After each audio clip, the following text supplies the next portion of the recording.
Sebelum lanjut nonton video ini, klik tombol like and subscribe.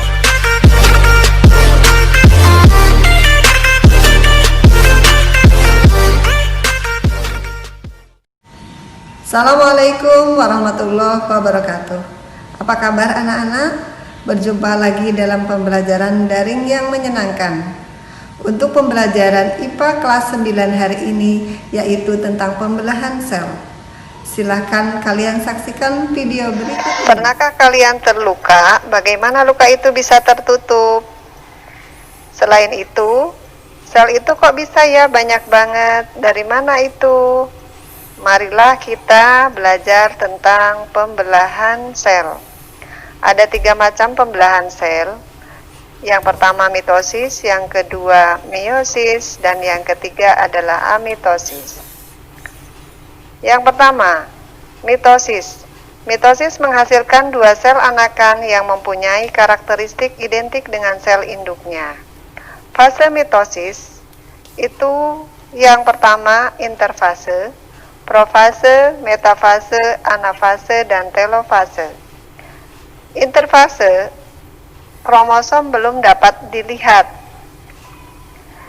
Nah, pada fase profase, pada fase ini kromosom mengganda dan memadat, serta membran inti mulai rusak menjadi fragmen. Fase yang kedua, yaitu metafase. Kromosom berjajar pada bidang pembelahan. Fase yang ketiga, anafase. Kromosom bergerak menuju kutub yang berlawanan. Pada akhir anafase, kedua kutub sel memiliki kromosom yang jumlahnya sama. Fase yang keempat, yaitu telofase. Membran inti mulai kembali bergabung. Terbentuk 2 sel anakan yang bersifat diploid, atau sel memiliki kromosom 2N. Kromosomnya sama dengan kromosom sel induk. Selanjutnya, pembelahan yang kedua, pembelahan meiosis. Pembelahan meiosis merupakan pembelahan sel yang menghasilkan 4 sel anakan yang masing-masing sel anakan hanya memiliki separuh dari jumlah kromosom sel induk. Proses meiosis sama seperti proses mitosis, namun sel anakan membelah lagi sehingga menghasilkan 4 sel anakan yang bersifat haploid atau memiliki jumlah kromosom N. Pada pembelahan meiosis disebut juga pembelahan reduksi, bertujuan untuk membentuk sel kelamin yang terjadi di sel gonad.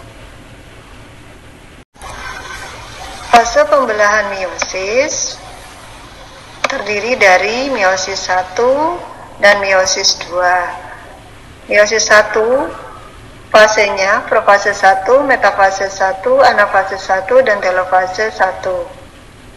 Yang kedua meiosis 2, profase 2, metafase 2, anafase 2, dan telofase 2. Pada fase profase 1, metafase 1, anafase 1, ciri-cirinya sama dengan pada pembelahan mitosis. Nah, untuk telofase 1, cirinya yaitu kromosom homolog memisah dan bergerak ke kutub-kutub yang berlawanan, membran inti mulai terbentuk kembali.